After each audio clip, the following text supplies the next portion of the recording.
So we're going to do a little tour of our camper van. It's just our first attempt of when we wanted to get on a little getaway and we didn't have much time. So we're going to start with up front. And in the front, it's basically standard. The only things that we've done is we've added a phone holder, which is just a little magnetic phone holder, and an FM transmitter, so we can charge our phones and listen to music at the same time. And that's basically all we've done for the front. Then we'll move to the back, which is where we've done a few bits.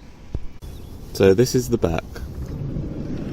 So this is our camper van. It's only a basic setup, but it got us by for what we needed. So let's have a little tour of what's inside. So we'll start off over here, and in the corner we've got our cooker.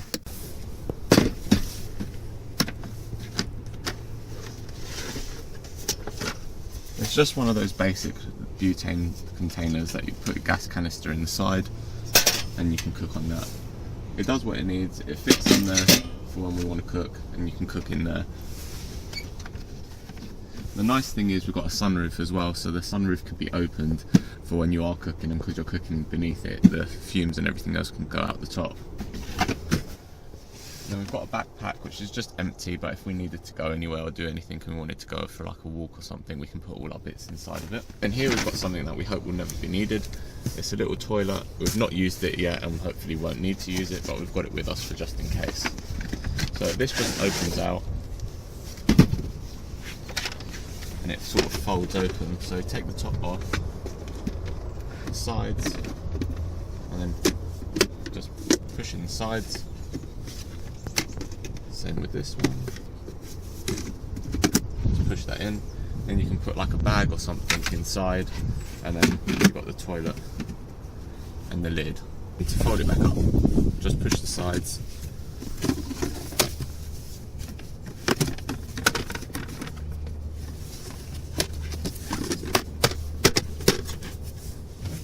Put the lid back on, and it folds back in. So you don't have to put it in the box, but I just keep it there. I feel like it's a little bit tidier. Then we've got curtains that can just go across to separate the front section to the back section. We've got this, which you can put like a phone or a tablet in, so you can watch things at night or in the day, just whenever you want to. Then behind the passenger seat, we've got some hooks which you can hang up whatever you want, if it's a bag or like a rain mat. And here we've got a couple of rain mats, in case it rains when you're out. So the unit that we've got here, we got it on our way back from collecting the car. Decided to stop off at a local recycling centre and we found this.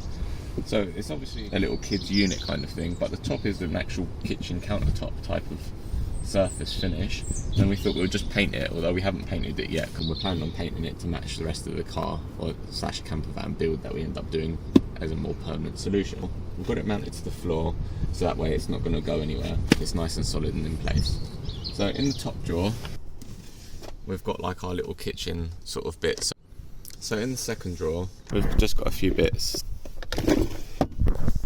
Then in the bottom drawer, we've got toiletries. So last thing is the cupboard. So we've got a cupboard here that we've got the rest of our bits in. So in the top, we've got a folding bowl, which can be used as like a little sink. And then we've got food and other bits up here. Then down here we've got gas canisters, some cooking pots and pans that fold up. We seem to get quite lucky with the latches and the drawers because they don't seem to fly open or try and open while we're driving. Next up we've got the bed. We got this for quite cheap online, and it folds up as a sofa like this, so that way you can just sit down and chill out when you want to, but then also it opens up as a bed. So behind here are pillows on each side in the duvet, and this opens out as a bed.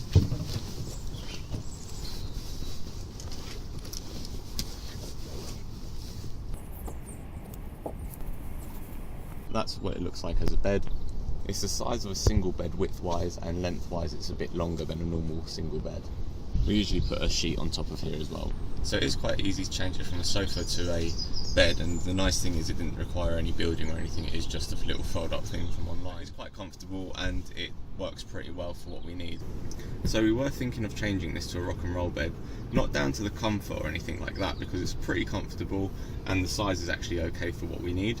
The only reason we are thinking of upgrading it to a rock and roll bed is just for the sake of having a bit of storage underneath, so that way we can put the pillows and the duvets and stuff underneath, the bed rather than having them on the side, but that is pretty much the only reason why we are thinking of changing the bed. So another thing that I forgot to mention that I should have probably pointed out at the beginning was the flooring.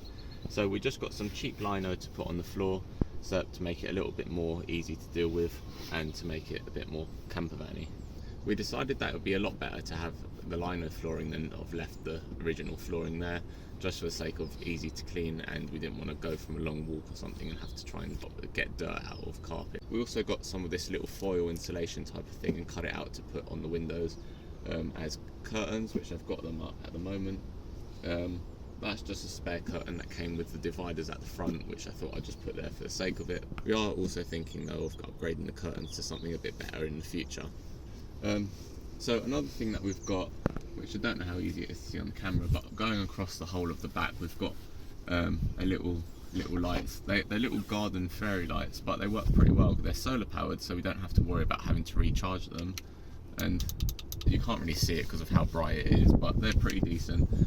They're not the brightest in the world though, so if you are trying to do something at night or in the dark, like if it's cooking or something a bit more sort of precise, they weren't the brightest. Something that we did upgrade to was this afterwards once we came back. So it's a floodlight, it's pretty bright. I'll turn it off so that way it's not just glaring, and that's just solar powered as well. So I've got the solar panels for both of the lights just at the top here, so they're resting on the sunshade of the sunroof. So I've got quite lucky with the fact that the car has a sunroof, because I feel like it's worked out quite well for us. Only other thing that we don't have in here, which would be nice to upgrade to in the future, is a electricity sort of power station or something like that. When we did go on our trip, we only had our phones with us that used any kind of electricity apart from the lights, but they were solar powered, so they weren't anything that we had to think about. We got by okay, although we were concerned at times. We were able to charge the phones while we were driving around from place to place, and that done us most of the time. We also had a little power bank that we were able to charge our phones from if we did need to. Another thing that we had with us was this. It's a little portable jump starter, and it also has a compressor so you can pump up the tyres, and the jump leads that you can plug into here in case you end up with a flat battery.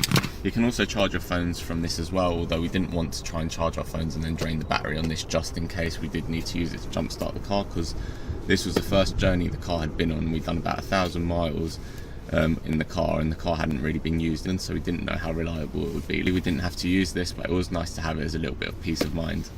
That pretty much concludes the tour of the camper van. So there are a few things that we want to do. So one that we already mentioned before was upgrade the bed to a rock and roll bed. I'll probably have to custom make it because I don't think there are any that are made for this car, which is a Toyota Previa, or if you're in America or other parts of the world, I think known as an Estima. Then we also want to upgrade the curtains to proper curtains. We also want to insulate and sound deaden the car. We didn't get a chance to do that before, but it would be nice to do that as well. Then we also want to do a power system, so that way we don't have to worry about charging anything. Then we can also have the luxury of bringing some extra electronic items if we wanted to. Then there's a few other bits that we want to do, which is obviously to paint this into whatever colour we decide. We're probably thinking to go along the lines of green to match the outside, and let us know what kind of colours you're thinking might go well with it. We're thinking of adding a little bit of carpet just to change things up a little bit, and if we don't like it we can always go back to the lino flooring or something else. If you've got any recommendations for the things that we said that we want to upgrade, like the bed or power stations or curtains or good insulation or anything, let me know in the comments below. I'll also put a link in the description or in the comments linking some of the things that I've shown in the video in case you're interested to see it. Thanks for watching. I'll make videos on the things that are upgraded in the future.